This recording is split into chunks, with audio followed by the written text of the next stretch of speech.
Well, good morning, everyone. Welcome to this morning's study. And we're going to continue looking at in detail at Daniel chapter 11. And a couple of things I want to look at today that we haven't really talked about and see their relevance. But let's begin with a word of prayer. Dear Father in heaven, we thank you for the time that we have again this morning to open your word together.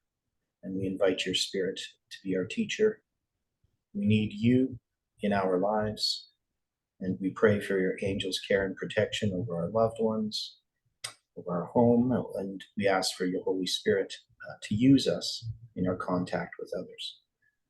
We ask that as we study your word, that you can help us to have attentive minds and that we can see things clearly as they related to the past and to the present. And we pray this in Jesus' name. Amen. Okay, so I was going over the history of, well, I worked all the way up to Raphia and a little bit after, studying the history of these Syrian wars, right? So if we go back, we have the Diadochi Wars, I think is how it correctly be pronounced, but everybody pronounces it differently. Because we're going to have this, the king of the north and the king of the south, with Ptolemy gaining all this territory, right? He's going to have this great dominion, and then we're going to get to the end of the first and second Syrian wars, when Ptolemy the second and Antiochus the first Soter have this agreement. They have this peace treaty, right?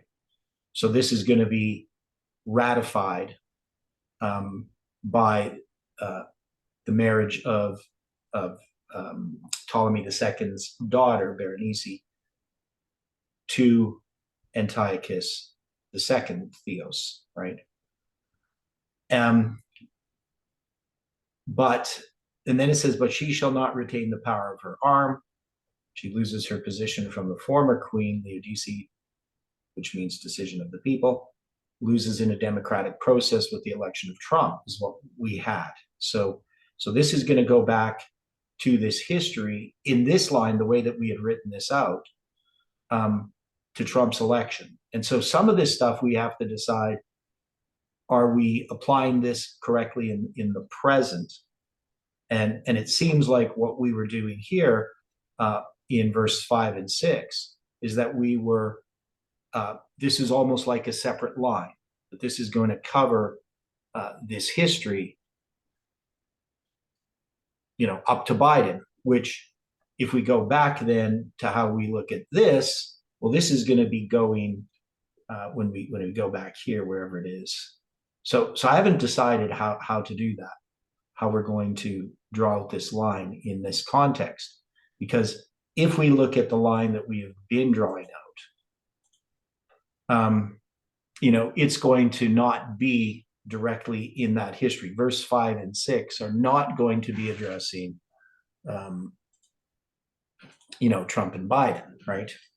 So we're going to have them, and we haven't put the verses in there, but I mean, we're going back to the beginning of this line, the 777 days, starting this line, where in some ways the way that we're interpreting these verses is they're actually addressing the 777 days at the end of the line. And I don't know how we address that. So we have the first Syrian war. Now, technically, the Bible isn't going to talk about anything about the first Syrian war. It's talking basically about what happens as far as the end of the Diadochi Wars, to the establishment there of what's going to start the first Syrian war. It doesn't really address all of the details of it. And then it's going to address the peace treaty at the end of the second Syrian war. So that's really marking the end of these first and second Syrian wars, with the marriage of Berenice to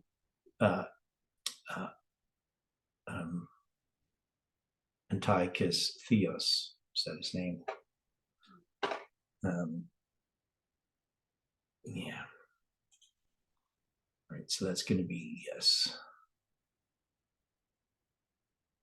Yeah. So Antiochus II Theos. Right.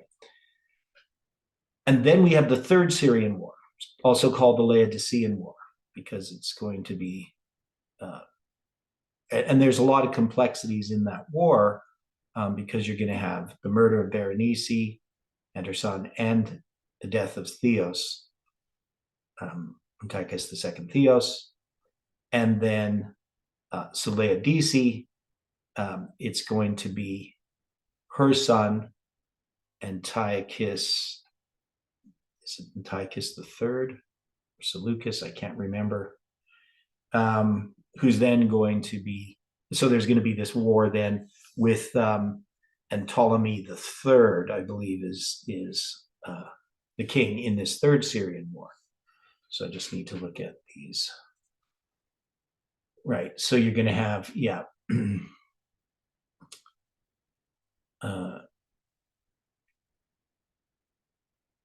So Ptolemy declares war against Laodice's newly crowned son, Seleucus II. So that's going to be the start in 246, right? That's the Third Syrian War. And that's described in detail in Daniel. So it doesn't really describe the details of the First and Second Syrian War. It hints at them, I guess. And then you're going to get to this Third Syrian War. And so we have these symbols, the 252, the 271, the 246. These are iterations, the 246 and the 271 of, July 21st, and also of the 264, 26th day of the fourth month, but they're iterations of it. And then, of course, we come to Raphia. Now, Raphia is going to be part of the Fourth Syrian War. Now, when Raphia is conquered in that history, there is a document that most of us are familiar with, at least we've heard of. And it talks about that history.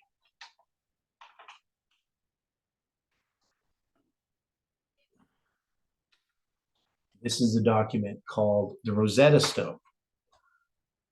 So does anybody know what's written on the Rosetta Stone? The Rosetta Stone, the artifact, doesn't it have at least 3 different languages, Egyptian, Greek, and one other that helped to... Yeah. So it has the Egyptian hieroglyphics. Okay. And Demotic, which is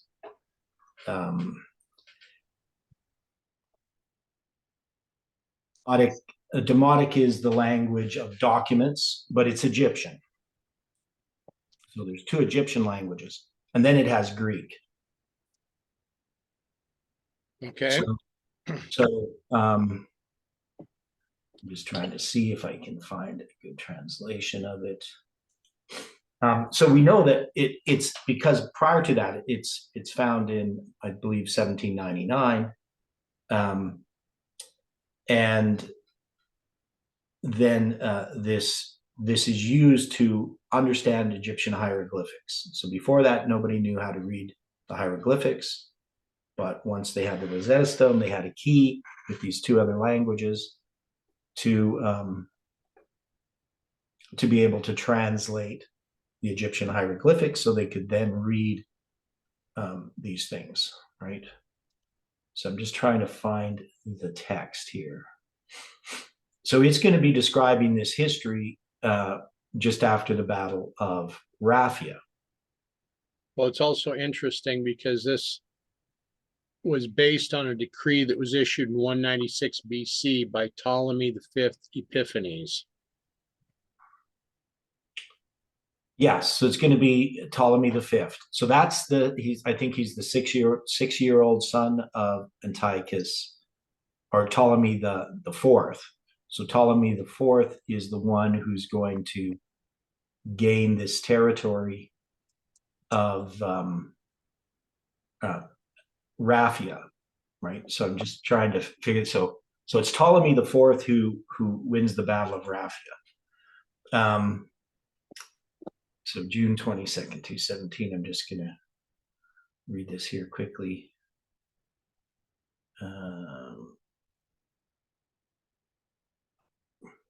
So it's Ptolemy the Fourth. So he wins this Battle of Raphia. So one of the things I was just thinking about, okay, we have this Battle of Raphia, and then we have this document of Rosetta Stone that's issued by Ptolemy the Fifth. And what he's going to do is he's going to try to placate the people. So what ended up happening is after the Battle of Raphia, there was a rebellion in Egypt. And so Ptolemy the Fourth wasn't very popular. When he dies, and I can't remember how he died, but his 6-year-old son, Ptolemy the Fifth, comes to the throne.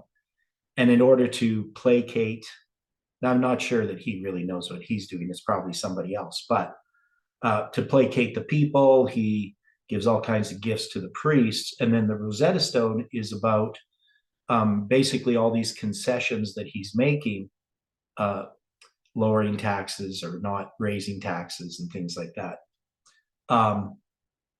To sort of, as you have this tide turning against the king of the south, we'll say, Egypt, this is a way to sort of placate things. And the question I have, and I'm just trying to find the text, is does that have any relationship to our history?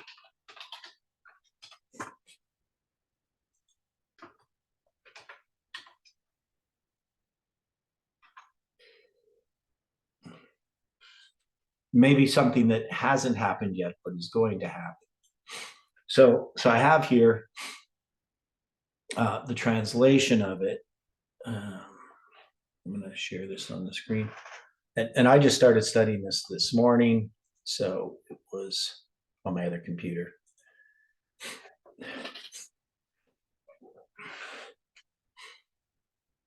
So it's a decree of the priest of Memphis is found on the Rosetta Stone and on the stele of Damahur. The decree was promulgated in the 9th year of the reign of Ptolemy V Epiphanes.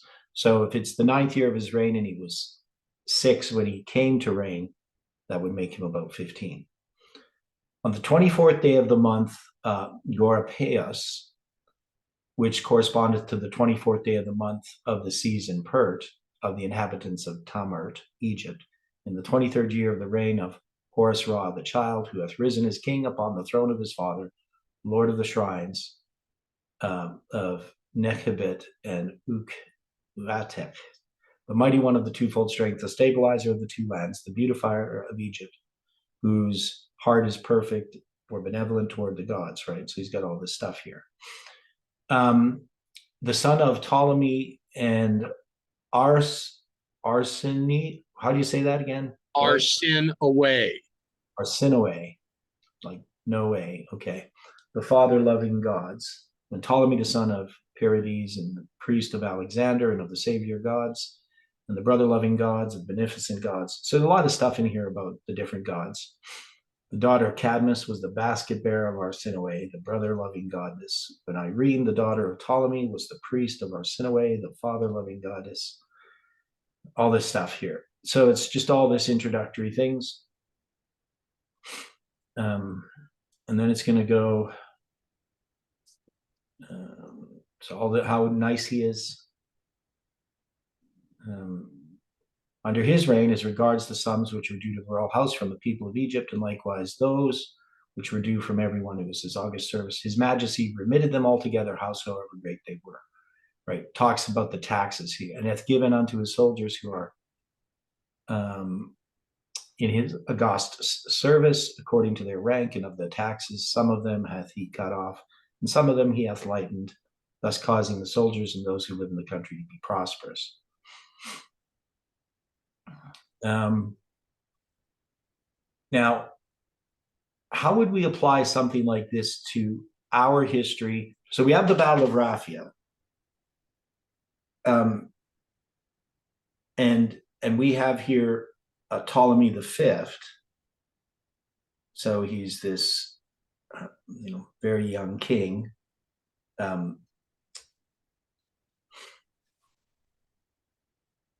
Does this relate to our history or not?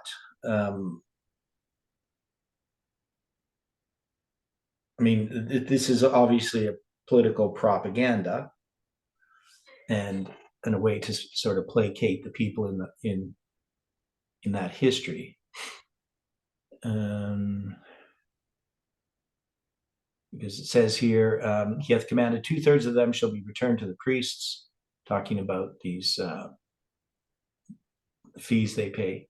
His Majesty hath reestablished all things, the performance of which has been set aside, and hath restored them to their former condition. He hath taken the greatest care to cause everything which ought to be done in the service of the gods to be done in the same way in which it was done in former days. I don't think sane is correct. I think it should be same. Similarly, he hath done all things in a right and proper manner, and he hath taken care to administer justice to the people, even like Toth, the great God, and he hath moreover ordered in respect of those of the troops who come back, and the other people also, who during the strife of the revolution which took place had been ill disposed towards the government, that when they return to their homes and lands, they shall have the power to remain in possession of their property. And he hath taken great care to send infantry and cavalry and ships to repulse those who were coming against Egypt by land as well as by sea. And he hath consequence expended a very large amount of money and of grain on them in order to make prosperous the lands of Horus and Egypt.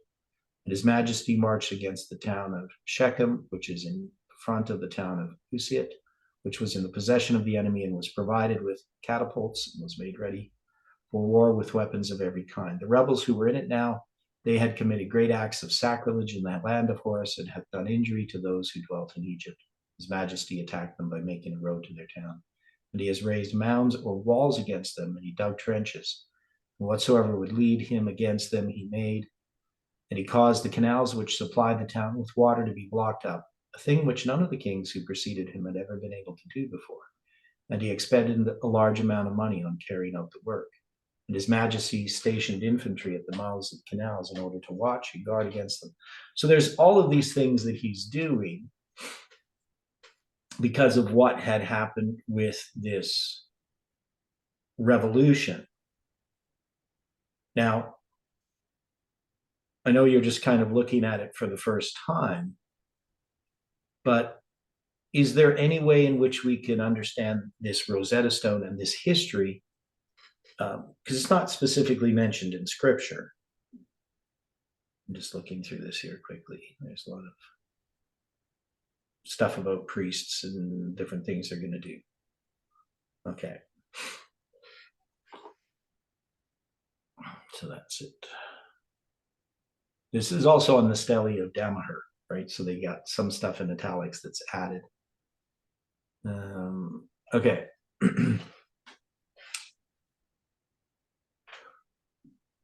So what do people think about this? Is this something that we should look at and consider? Because we got this Battle of Raphia, and we're putting it as January 6th. And now the Battle of Raphia is going to be fought by Ptolemy IV, and it's going to be Ptolemy V, who then tries to placate everybody after this rebellion.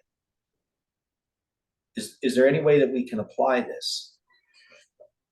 So this would be, going more over to these verses here. Okay, first off, Yeah. Battle of Raphia took place on the 22nd of June of 217 BC, right? Yeah. So it took place several years before Ptolemy V was even born. Yes. So it's going to be under Ptolemy IV that you have the Battle of Raphia. And then you're going to have this rebellion that goes on. Right. And then Ptolemy IV is going to die. And then his son is going to become, the king of Egypt. And then 9 years after that, he's going to do this Rosetta Stone, right? So, but we don't have to accept that these are referring to individual people. They can be referring to just events, right? Okay. Now, as I had looked at this, I could buy off on Ptolemy the Fifth either being 15 or, as I first looked at this, possibly being 13 when this Rosetta Stone was inscribed. Okay. But it's also interesting that the Rosetta Stone becomes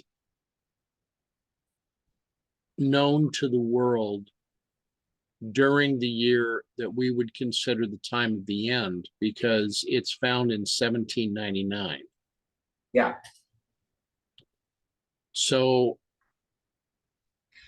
it's showing God's providence in helping us first to be able to understand these quote dead languages.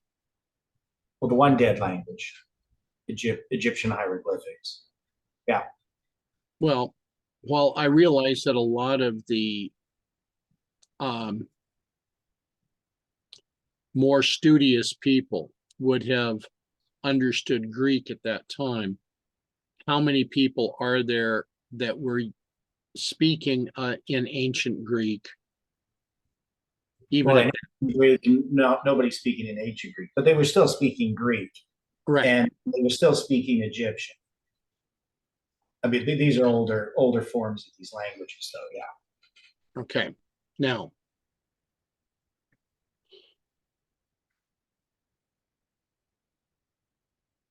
Ptolemy the Fifth is giving honor to his predecessors, but also trying to take some of that honor for himself. Would that be a correct thought? Well, he's trying to make up for what happened during the reign of his dad. Okay. Right. So his dad was very unpopular. A rebellion happened, and so when he becomes king, he has to deal with this rebellion. And so in the ninth year of his reign, he issues this decree, the Rosetta Stone, to be placed in these various temples with the three languages. That's part of the text of the Rosetta Stone. Is that instructions are given there in regard to what should happen with it. So Yeah. it's being understood. It's at that time, but we don't get it translated until much later, right? So I can't remember what year. I'm trying to find when it was translated. Um,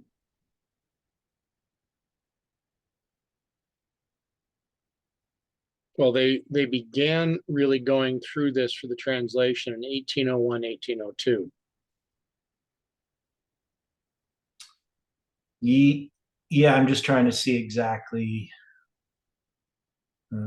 So it says here, yeah, so it was Napoleon's campaign in 1798 in Egypt, where they're going to have this, and it's going to be on July 15th, 1799, that they're going to find this slab. Right. And then it goes from the French to the British, and it's going to be. The Demotic text was the first of those that they were able to begin working with, but the actual understanding, the breaking out what the Rosetta Stone was saying, was published in 1811. Yeah. Yeah, Sylvester de Sacy. Yeah. So he's going to be the one that figures it out.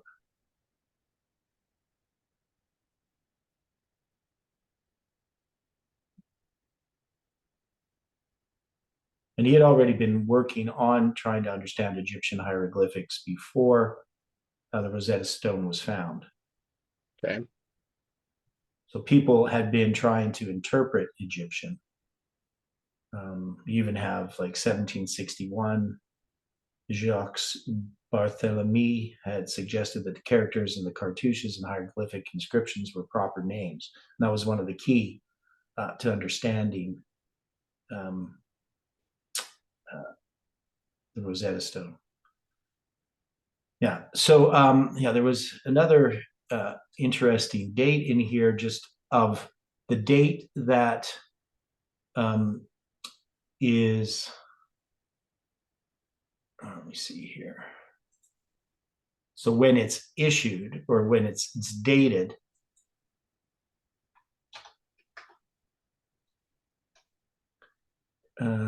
is March 27th, 196 BC. That's the 18th of Mekher. So I'm just going to check what we got here on the Egyptian calendar. So that's the 9th year of Ptolemy's reign. I'm just making sure that that's what I have.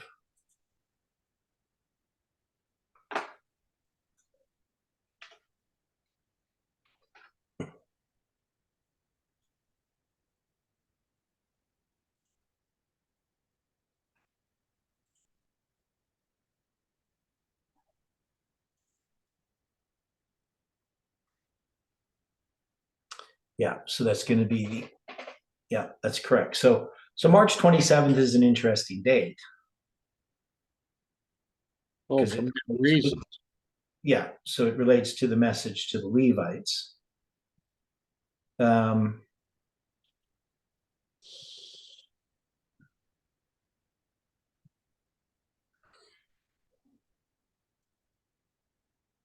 okay.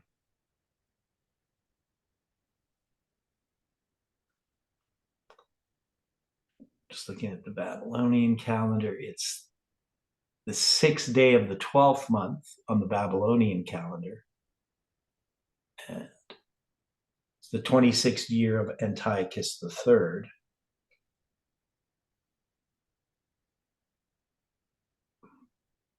And it's lunation number 186, which is the number of days if you go backwards from the first day of the first month to the 10th day of the 7th month, cardinal count.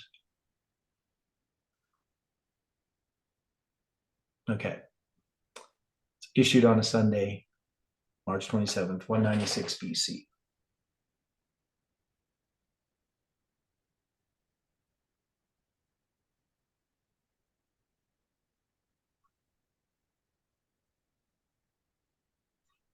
Okay.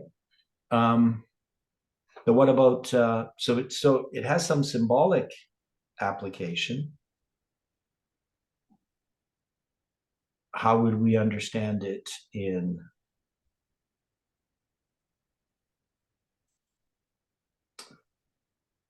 what its content is, and you know who wrote it? I mean, is it referring to something in the future as a symbol?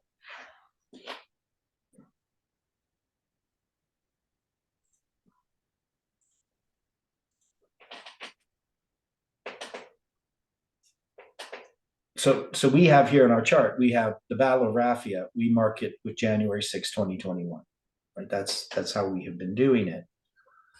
And we're saying that the Rosetta Stone is in between that period, between the Battle of Raphia and the Battle of Panium. It's a propaganda piece to some degree. It's meant to placate the rebellion against Egypt. And we talked yesterday, is there sort of a turning of the tide against the king of the South, against the Democrats, against wokeism, you know, all of that? And we would say yes. So is there some way in which the Democrats are going to try to placate that turning against them by these concessions? I mean, that's just a question I'm asking. Would the Rosetta Stone have anything to do with that? And we also have it connected to the March 27th date. So that's a message to the Levites. So, I'm just throwing this at you now. So, the question is, should we consider it further?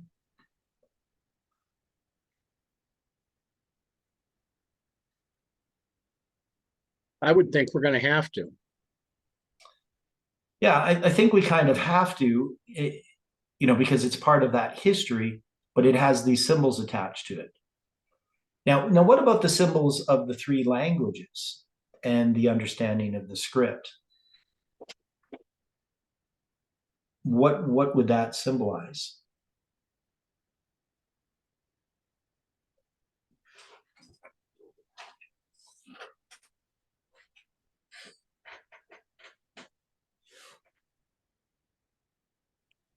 Well, in this situation, since you've got the Egyptian hieroglyph and the ancient Greek, you're dealing with an artifact that is giving testimony about both the king of the north and the king of the south. Okay. Because we're dealing with the basically the proclamation that the king of the south had been able to defeat the king of the north, and it's kind of a warning. Would you agree with that? Um, it's a warrant. The Rosetta Stone's a warning. Well, in other words, what they're trying to do in producing this is they're trying to say that Egypt, the king of the south, Yeah. is able to overcome the power of the greater force of the king of the north. Yes, right. So, I mean, obviously, they're setting themselves against the king of the north. So one of the things that we have never really studied in this history, because when we study Raphia and Panium, we just hear about the Battle of Raphia, the king of the south wins, the king of the south, which at that time is Ptolemy the Fourth. He's overconfident, and um, and then he's going to lose the Battle of Panium. But you're dealing with something that's 17 years later or whatever, right? And he's going to die in that time. So he's not going to be the one that's defeated, right? We just, I mean, I always just, we talk about the king of the north, the king of the south. We don't think about the change in who is king, right? Generally, we just skip over all of that. Right. So, but now we have the Rosetta Stone in there, which is a new king who is trying to stop this rebellion from happening. So the rebellion we don't really generally address, that there is this dissatisfaction with the people who won that battle, for instance, in the Battle of Raphia. I mean, they want independence. They say, well, we're able to take care of ourselves. We don't really want to be part of the king of the empire of Egypt. We want to be independent, right? That's why it's like a revolt or whatever against the king of the south. And the question is, does that parallel anything in our history that exists prior to the Battle of Raphia, or the Battle of Panium, I mean? So we have the Battle of Raphia. We've always talked just basically about this persecution that happens, but we don't actually ever talk about the context of why it happens. It happens because of a rebellion. I mean, there's two things happening. There's this persecution. The idea was that the king of the south after the Battle of Raphia, and that originally we were saying that was Russia, and that Russia was going to be in persecuting Christians. This was back in 2017. We were talking about this, and of course we changed our minds. And 2017, prior to us even having a date for this, we were talking about Russia, right? So before we have the November 9th date.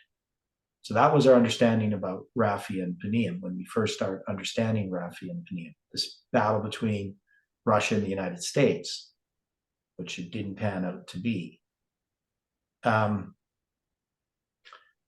So now we have this Rosetta Stone in there, which I think is significant.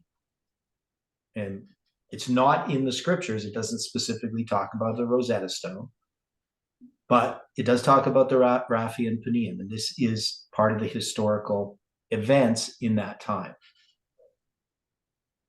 So is this saying anything about what's going to happen prior to the Battle of Panium? So Panium so that means what there is there's this attempt to hold together the kingdom of the South through all these concessions, but ultimately they're going to lose this battle in Panium, right?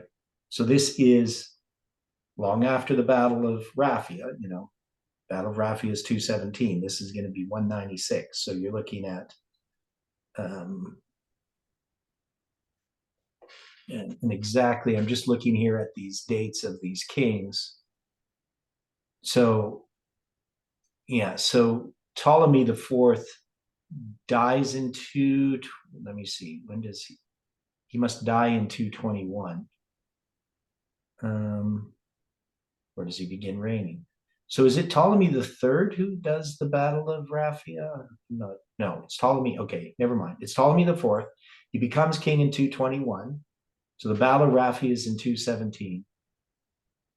And then Ptolemy the Fifth, he becomes king in 203. So if you look at 203 and 196, that looks like 7 years, right? But it's in the 9th year of his reign. So it just has to do with when he comes into his reign. And I'm looking here at these. Yeah, it has always here with this Egyptian calendar. I know I have a page that addresses this.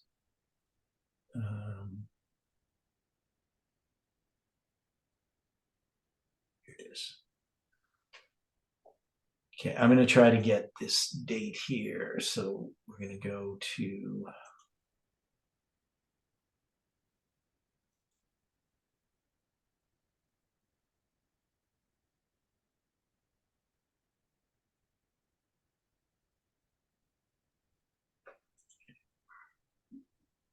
How do I do this?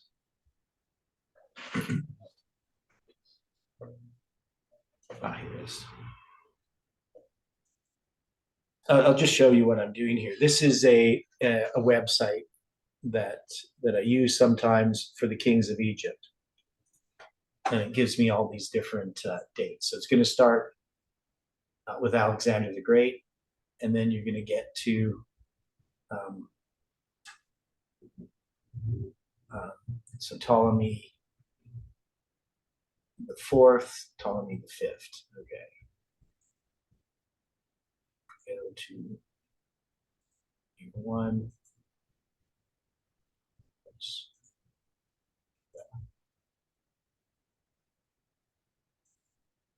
Oh, there it is at the bottom. So they're going to have the year one of Ptolemy the Fourth is from the 18th of October in 222. They have 221 on our chart. So this is going to be just when his first year begins. So it's not counting his accession year. Okay. And then you're going to have the next one, Ptolemy the Fifth. That's going to be October 13th, 205 BC. So in our chart, we have 203. So I'm not sure why, if these dates are correct that we have. So I'm going to have to, right? So when we look at this, they're saying that his first year is going to be in 205. This one says 203. So if I was going to put this that would be according to this other program website.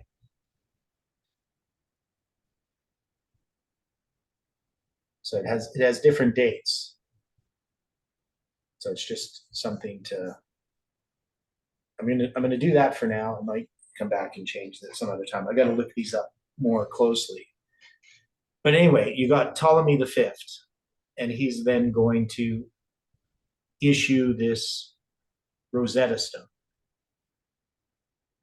And is it something that is happening now? Is there something that we could connect it to that has happened? Or is it something that's still going to happen?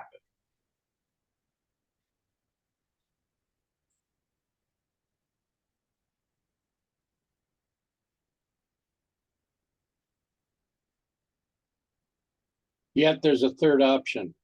Okay. Is it currently happening? Okay. Is it currently happening?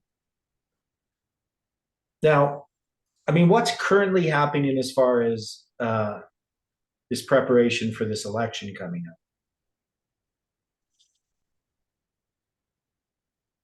I mean, I find it kind of, for lack of a better word, flabbergasting to understand American politics. Okay. So the Americans seem to want to have Biden run against Trump, right? It's the way it looks. Do the Democrats actually believe that Biden's going to be alive when the election happens? I don't think they've fully considered this. I mean, he's on his last legs, right? He's I mean, been on his last leg since 2020. yeah, I mean, he could die anytime soon. Now, I mean, I've heard rumblings, on the internet about, they want to get rid of Kamala Harris. Okay, that's nothing new. Yeah, because they need somebody else in that place in the vice presidency. So if Biden does die or something happens, then there would be somebody else as president, because Kamala Harris would not be a very good president by anybody's imagination, really, except maybe hers. So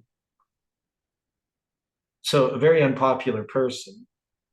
I just don't understand why I mean, they're having primaries with the Democratic Party. Are they having other people running against Biden? I don't. Not so far. Okay, so what happens in American politics if, like, they have this whole process of getting the leader for the party, right? Correct. Okay, and so what happens if Biden dies before the election? They just appoint somebody as the leader of the party? Does the vice president become the leader of the party? How does that happen? Okay. If you were to look back and consider what happened in 1968, you had the president at that time, Lyndon Baines Johnson, choose not to run because he was highly unpopular because of the war in Vietnam. Okay.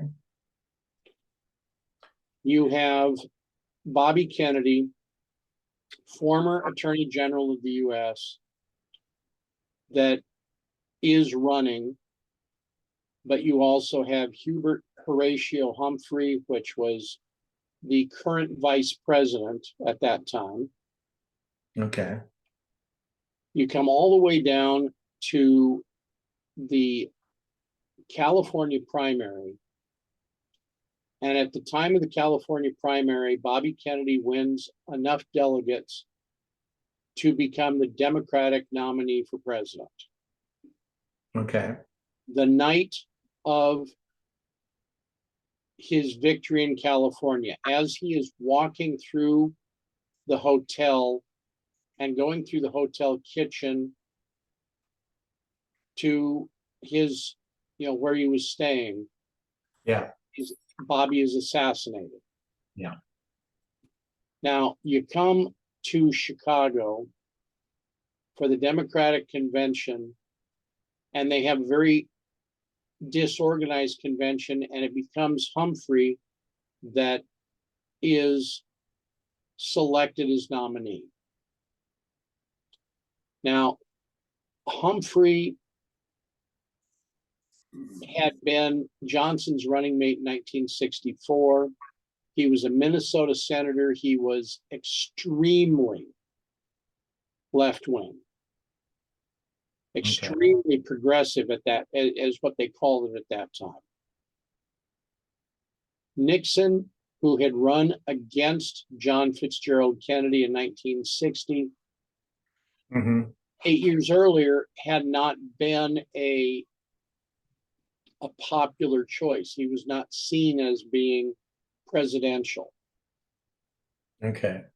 But now he becomes president because he's seen as being the president that will bring people together, because Humphrey was seen as being so divisive. Okay. Now, so that's when he wins. That's when Nixon wins. Nixon wins by a huge landslide in 1972 and resigns in 1974. Yeah. So probably Bobby Kennedy would have been the president of the United States if he was alive. Bobby Kennedy would have been the president in 68 had he lived. Yeah. Okay. Now, last night in Nevada, they had a presidential non-binding primary. Yeah, I don't understand this stuff with these primaries. They're very confusing. Every area is different, and yeah. Okay.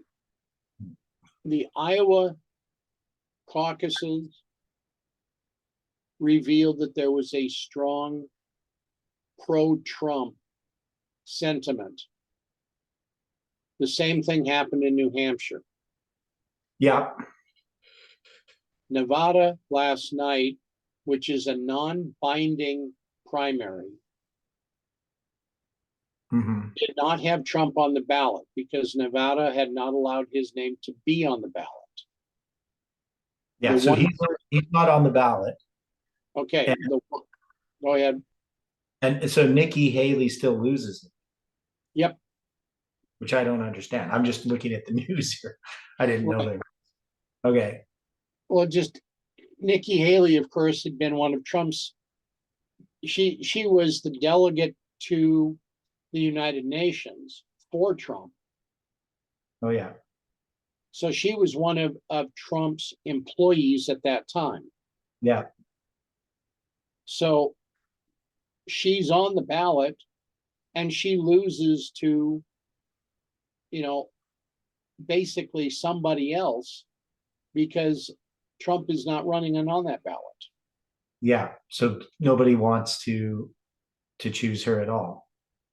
So at this point, the question becomes, what will happen to the delegates for Nevada? And likely they're going to go to the convention and they'll be free to vote for whomever they feel like voting for. Now you say it's a non-binding? Correct. And most of the people voted not for any of the candidates on the ballot. Okay. Now what does so is it always non-binding or I don't? It depends entirely on the state. Okay, but Nevada's always non-binding, so it picks. Okay. This one was a non-binding. I don't understand why. Okay. Now, we've had other areas where the delegates that are sent are bound to a specific candidate.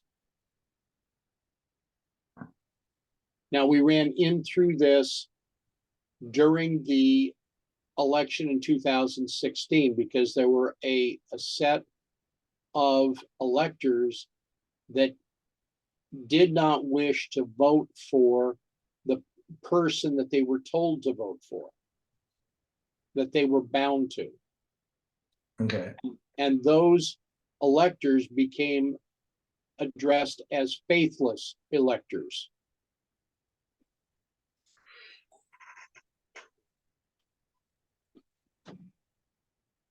Okay. So what's going to play out right now, Biden is running. He ran fairly well in South Carolina because he made a huge appeal to many of the Black voters in that state. Okay. If we get to the point before the conventions and Biden dies, then we're Yeah. stuck with Harris being as president. Right. But only briefly. But only briefly is correct. So Harris could be then typified By Ptolemy the Fifth. by Ptolemy V.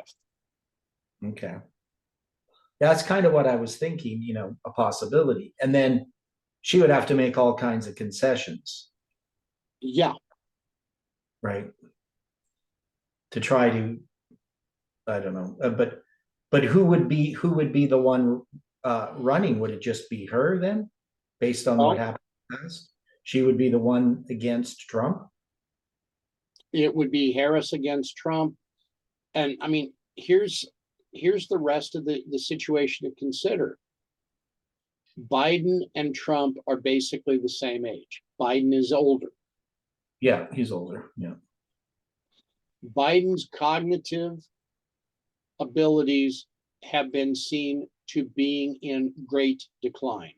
Oh yeah. I mean, he's even way worse than he was when he got elected, and he was pretty bad then. But now I mean, and just even his body movements and everything show that he's not very well. Well, I mean, his speech the other night, where he was discussing that he had recently met with Francois Mitterrand of France, and I mean, Mitterrand's been dead since '96. Yeah, well, he could have met with him, just in, his mind. Yeah, I'm aware, but I mean, to have recently met with a dead man, that's wonderful. Yeah. So, um,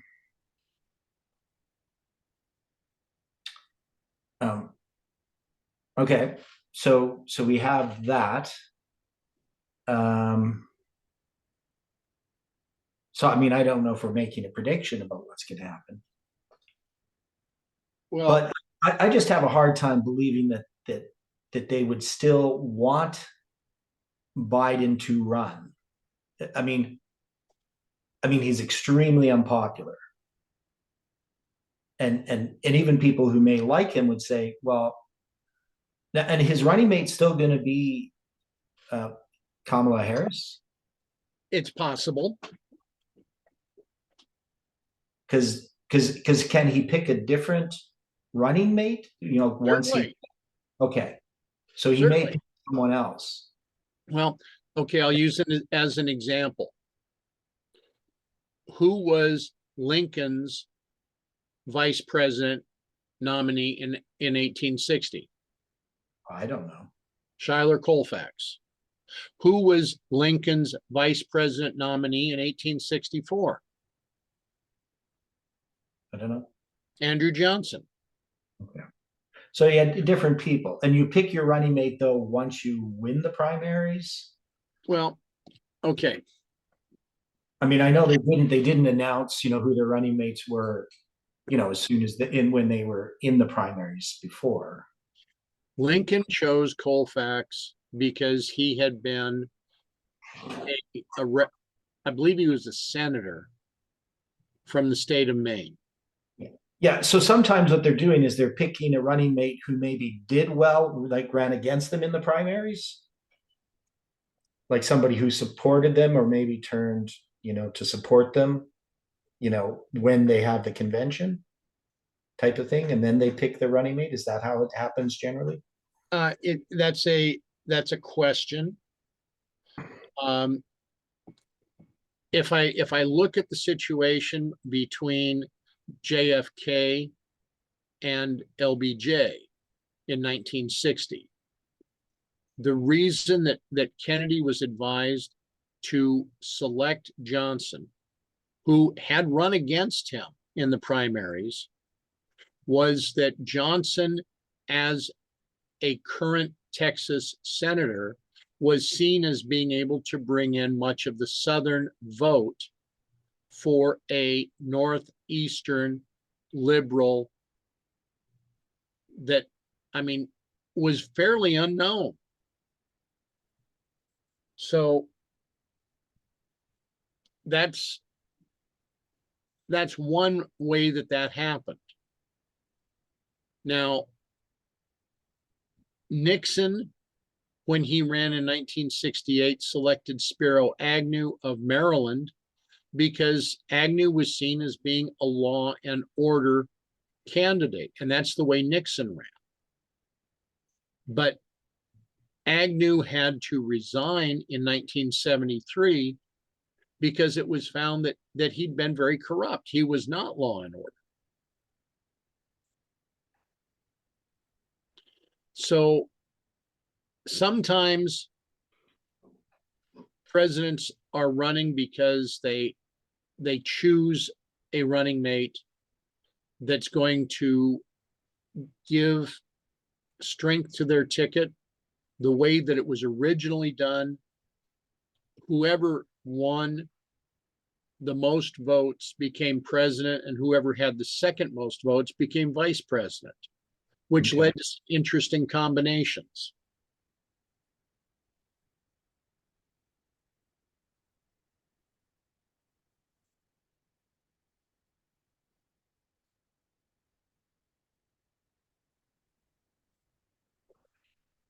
Okay.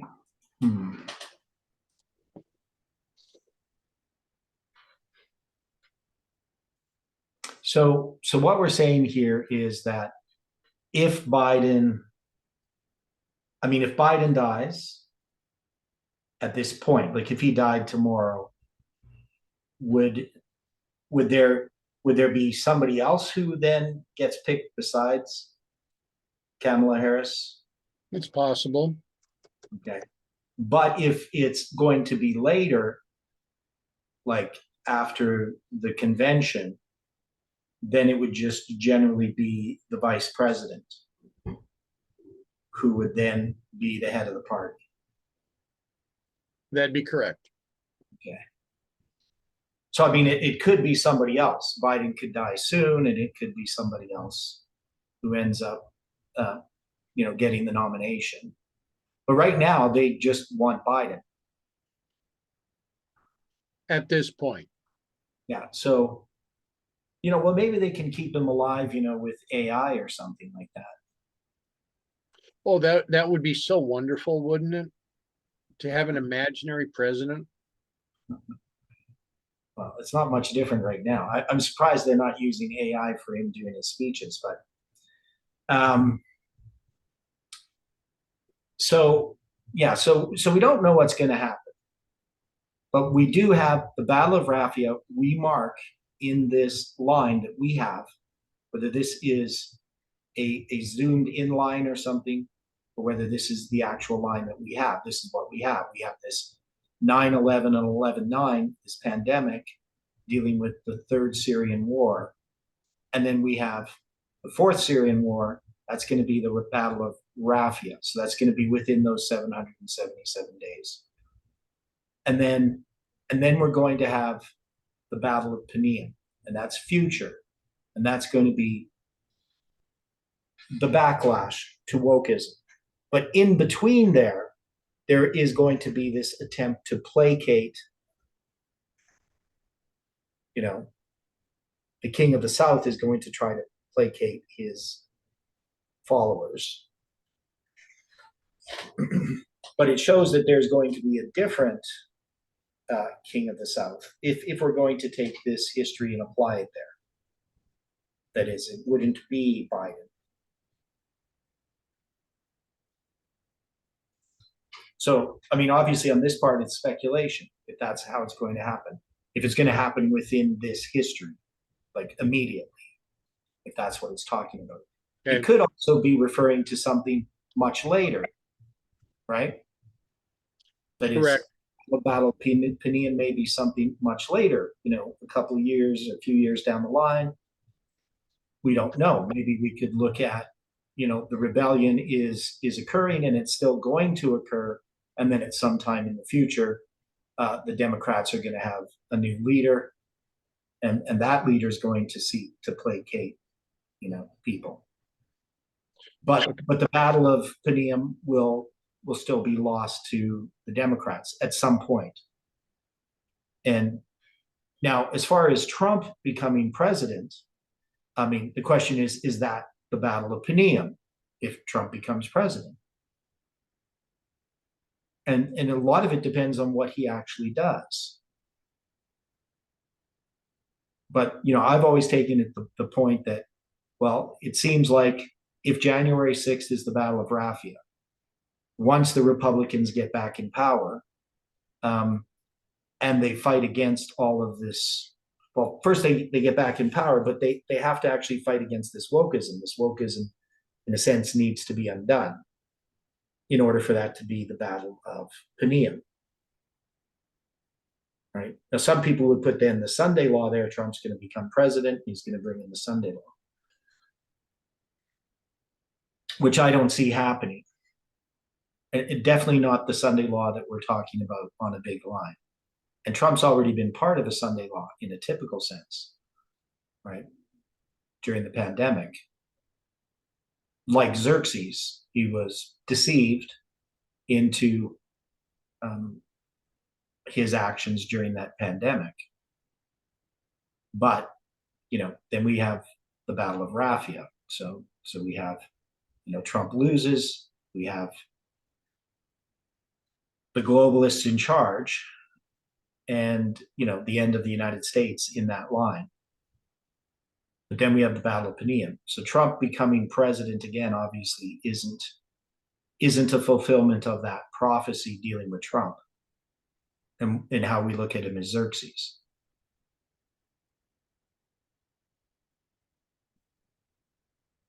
Or is he, right? Is there something here that we don't understand in how we've applied this, dealing with the story of Esther, which is a whole other study. But you see what I'm saying here, that there is something about this Rosetta Stone that can tell us something about our history. We just don't know where to place it exactly. We know it's between Raffia and Pinion. We just don't know.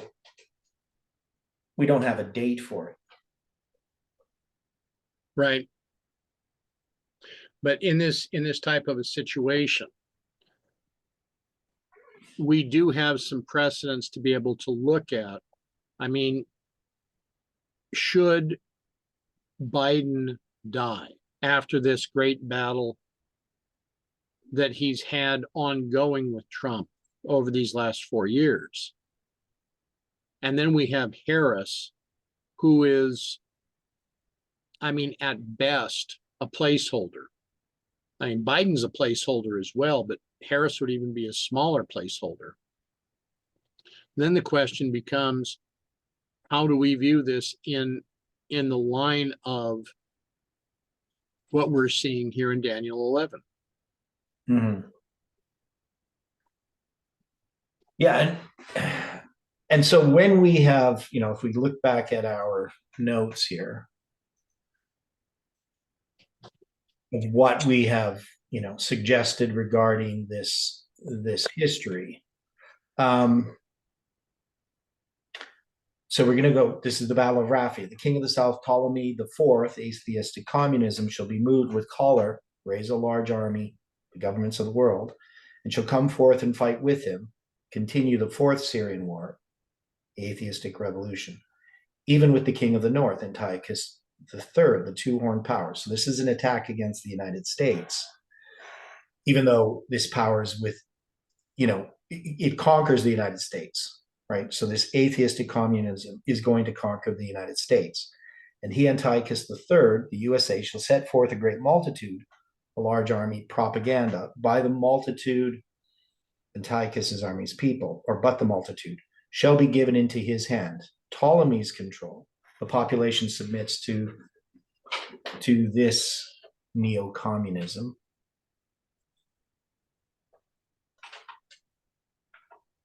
Okay.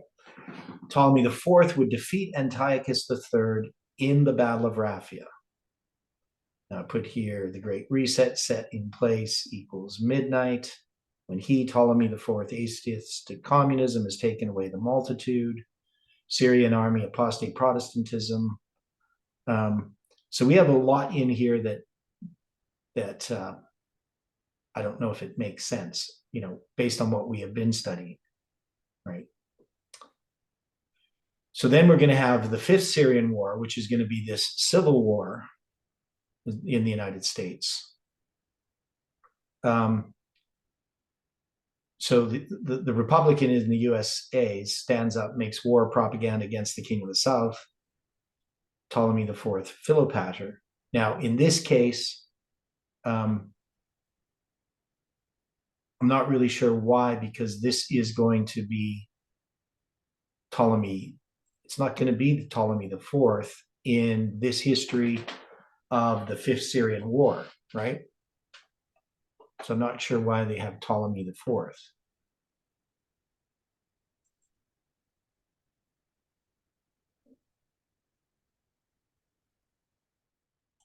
So in the Fifth Syrian War,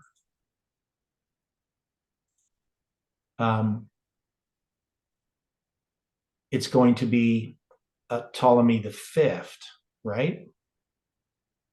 Is that who we have?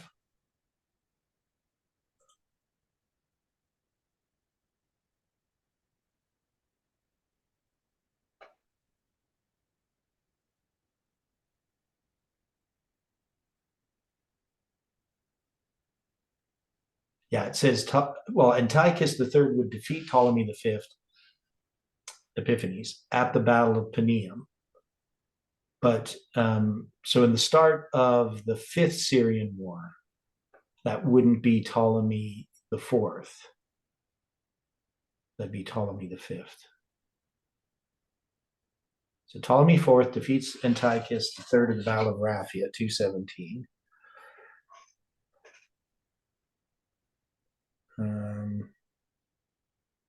Yeah, because the Fifth Syrian War would have taken place about 202 BC and would have gone on for a period of about 7 years. Yeah. And since Ptolemy IV died in 204 BC, even if they had AI at that time, he wouldn't have been able to lead the battles. Yeah.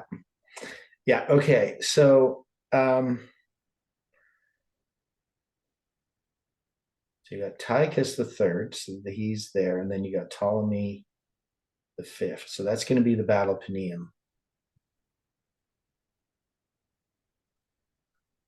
Because it's also interesting that 2 years into this battle, that Rome comes to Antiochus to ask them to refrain from invading Egypt. Right. And yeah, so this is going to be, Rome is going to be in this history. So that's what we get in verse 14. And that's during the Fifth Syrian War, right? That's going. Okay. Now, and the other one here dealing with when Ptolemy IV wins, his heart shall be lifted up, and he shall cast down many tens thousands, right? So this persecution and population control is what we put here in our history. That's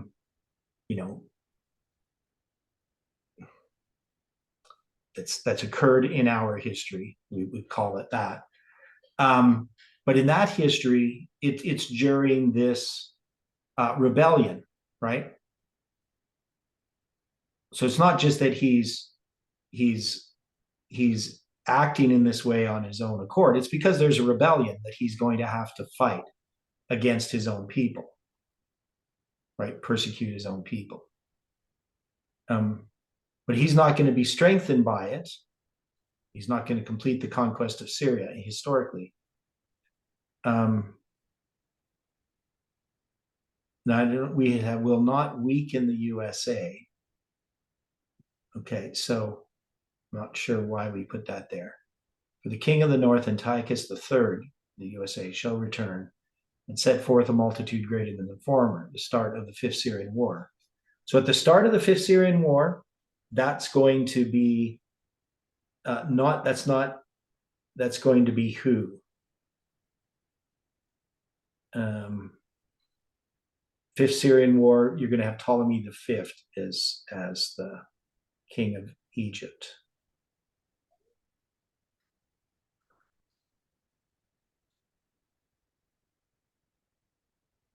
We had this thing dealing with certain years.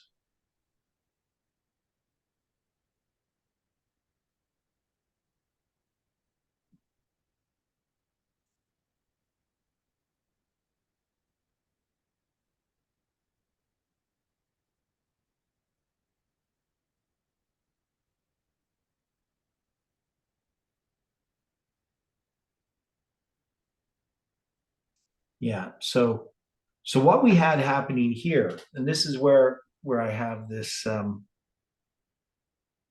Okay, so when we deal with this,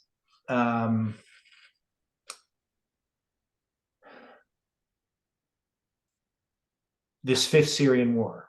So we're saying the Fifth Syrian War is the Battle of Panium. That's where that occurs, right? So this is a history that's still we have not come to in this line that we're drawing. For the king of the north, the United States, Antiochus III in this case, but this we're saying is referring to the United States as a republican nation that had been defeated, right, in the Battle of Raphia, shall return and shall set forth a multitude greater than the former. So this is going to be the start of the Fifth Syrian War, and it's a response to atheistic communism. And shall certainly come after certain years with a great army and with much riches. Antiochus III would defeat Ptolemy V, Epiphanes, in the Battle of Panium, 200 BC, whatever, 201, driving Egypt out of Judeo-Palestine once and for all, right? So as far as God's people are concerned, at that time, that you have the king of the south is pushed out, right? As globalism, atheistic communism is defeated. That's what's supposed to happen at the Battle of Panium. And then we had this phrase, though, after certain years. Now, we looked at the word certain before. And it's kind of, so just got to go back here. So this is the H6256. So it's kind of weird that they translate this as certain, because it's the same word that's translated as times, right? And it represents a year. So, I mean, they could have said after years, if they wanted to, but they're two different words, right? So this word certain, I'm just going to look at this again, just to be certain.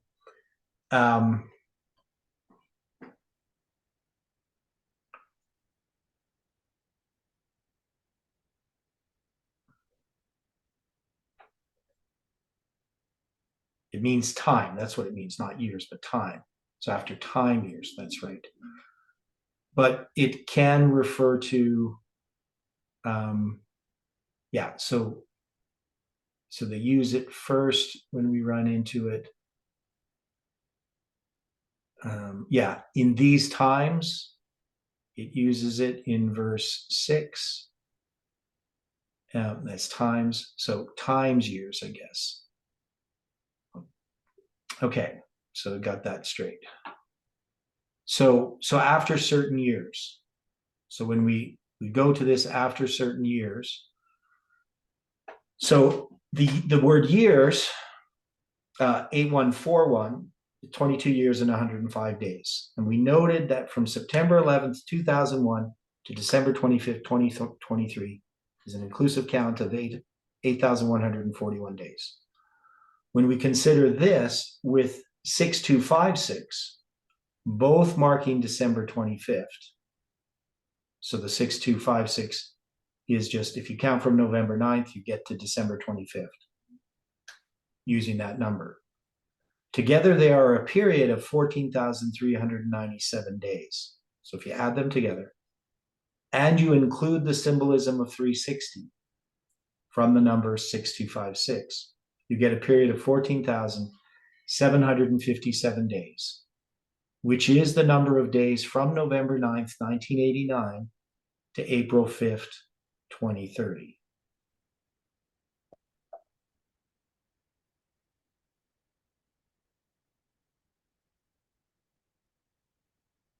So we had drawn this out.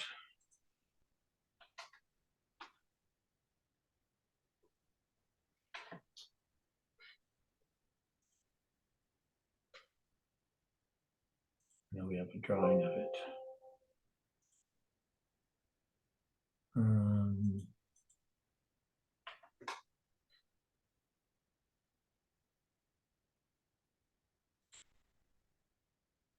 How did we do this?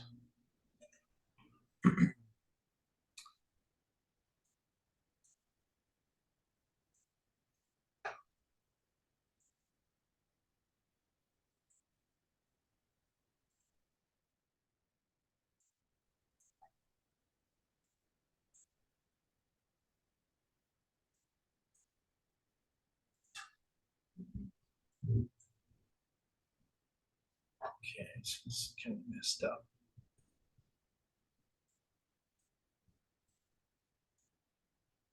So what he ended up having, I'm looking at a chart here and trying to figure this out.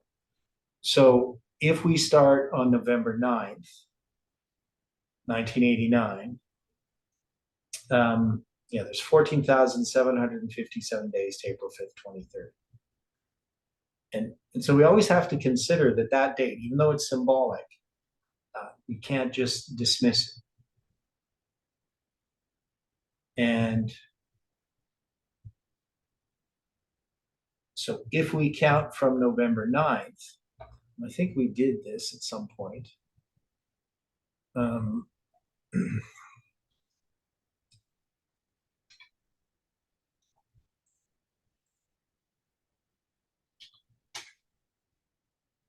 Brings us to December 25th. And then we count 360 days. It brings us to September 11th, 2007. And then we do the 8141 days that brings us to, let's see.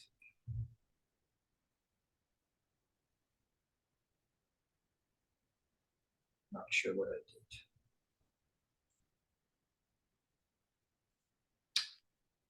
So 6256 plus 360.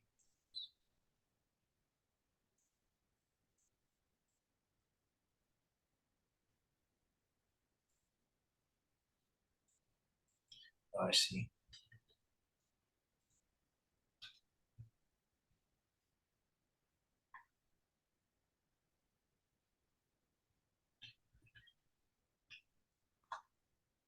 Okay, so that all works out. Now, so the question that we have to ask ourselves in regard to these lines.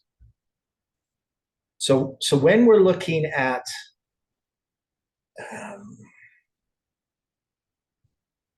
I'll go to this chart here.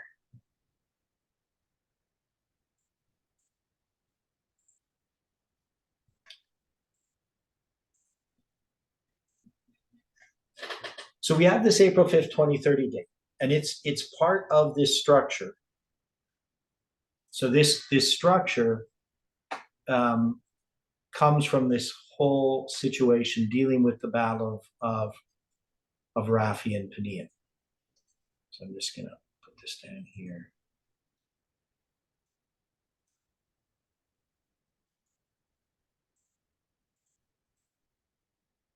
even though I have it on some other charts.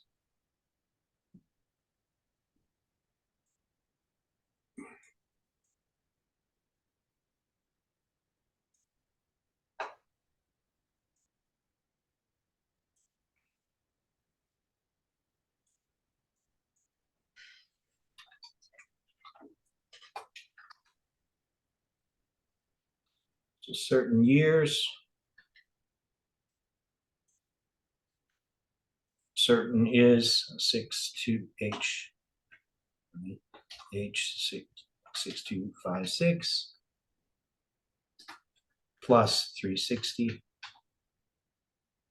and then years 8141.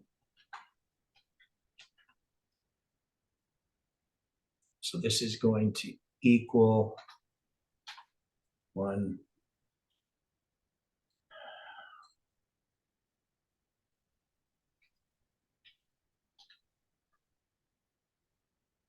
Okay, so that's kind of how we have this set up.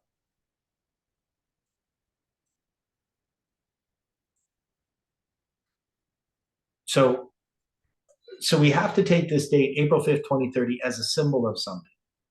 It's a symbol in this line, sort of, we would say it's a symbol of the Sunday law, but we're not saying the Sunday law is happening April 5th, 2030.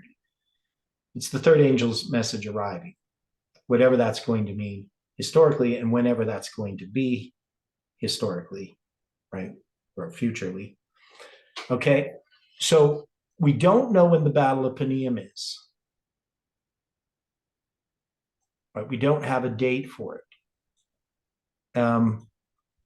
I don't even know if we have a symbolic date for it in this history.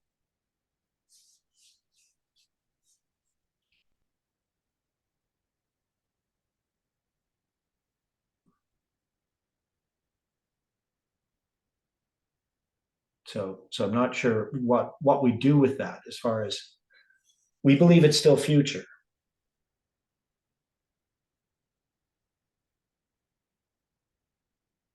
And so one thing we could do is we could say, well, maybe the April 5th, 2030 date should actually be there.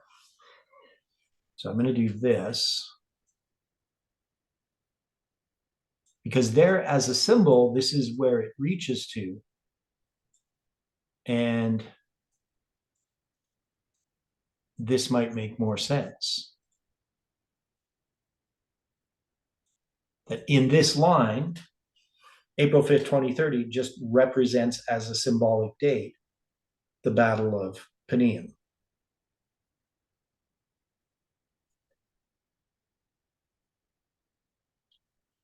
Now, that's going to be the first day of the first month in 2030.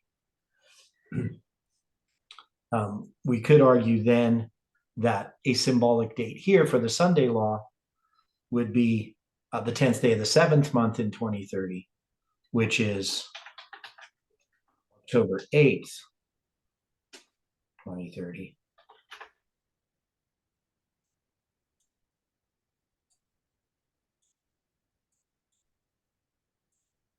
And that might make sense as well. But it would mean that this history from the first day of the first month to the 10th day of the 7th month also has a history attached to it as symbols. That means you would have a midnight and a midnight cry in there.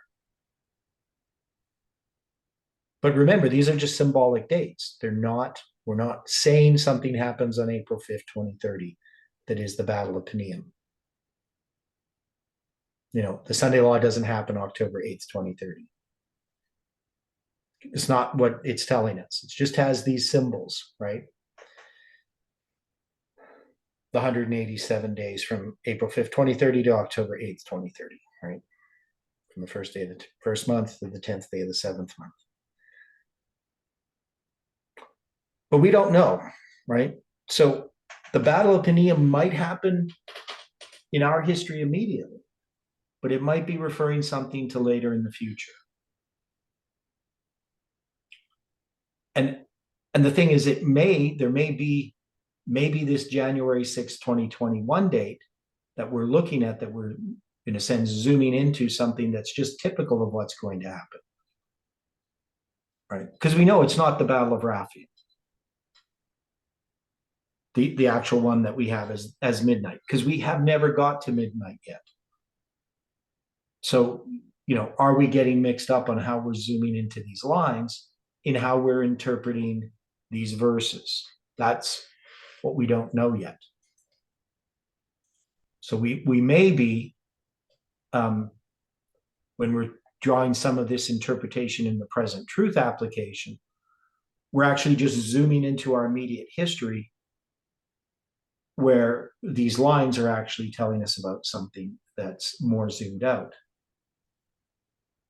But it could be that, what happens with this Rosetta Stone, if we take these symbols, that it can refer to something in our history immediately, but that's not really on the big line, right?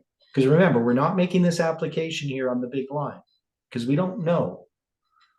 We can't predict when midnight is going to be. We can't predict those events. We know that now. But we can look at the stuff happening immediately in our history and understand where we are. Mostly we look at these things because as events unfold, it gives us more certainty in regard to our understanding of prophecy. It corrects us, and it also gives us assurance.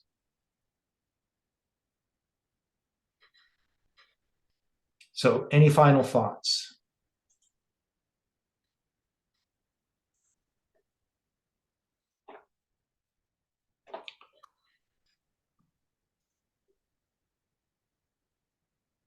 Yeah, so just just for the record here, Dwight just wanted to correct when he said Lincoln's first vice president was Hannibal Hamlin of Maine, not Schuyler Colfax, because he was Grant's VP, right? Not that any of us would remember any of this, but somebody watching it might pick up on it. Well, the point being that Hannibal Hamlin was the first vice president of the United States that was Republican. Oh, okay. So he set kind of a tone. And I'd confuse the two because Colfax is one that I had remembered for other reasons. Yeah. So Before, yeah, with connected with Grant. right. So at this point, I just wanted to correct my error and just be prepared, from that. But there's quite a bit with what we've looked at here that I think may have implications with what we're seeing going on right now within the US, because within 2 years of beginning that Fifth Syrian War, you have Rome intervening. And what if with this election cycle in the United States, we know that there is going to be another civil war really within this country, if it's not already occurring now. Yeah, and that's the thing that, saying that there's this rebellion. Well, I mean, that rebellion sounds like a civil war. Right. And so we may look at, what's happening immediately is not really about, this election per se. Like when we're dealing with Rosetta Stone, that it's actually talking about something that's a little bit longer period of time. But it's hard to know until these events unfold. But at least we have it on our radar now that this Rosetta Stone might have some application to what's going to happen. Exactly. So we're not making a prediction. We're not even suggesting anything. We're just simply saying, this is part of that history. It has some symbols with it. And, and there is another publishing date. There is November 27th, 120 days previously, which is just the anniversary of the inauguration of Ptolemy V. that the date is sometimes given on the different writings, because you have the other stele and you have this Rosetta Stone. So 120 days, of course, is a symbol. What's the 120 days? Do we remember?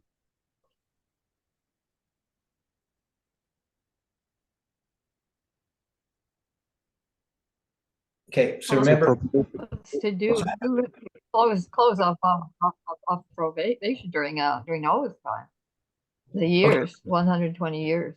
okay, so it is there, but in our history, we had taken, because we have 120 days before the issuing of the decree. The decree is a symbol of a message to the Levites. And remember back in 2014, when Jeff was first counting from the first day of the first month to the first day of the fifth month, and then from the first day of the fifth month to the 10th day of the seventh month, he was counting 120 days and 70 days, and that related to 12 and 7, priests and Levites. So 120 represents priests. It also is a symbol of Pentecost as well. So, and of course, Noah, right? Period of probation. But in this context, because it's 120 days before March 27th, which symbolizes 273, I would say it represents the priests, right? So the priests and the Levites, because the priests give a message to the Levites. So this Rosetta Stone relates to the message to the Levites and the message of the priests to the Levites. That's just a suggestion. Okay, well, thanks for that, everyone. Let's close with prayer. Dear Father in heaven, thank you for your goodness and love and for the study today.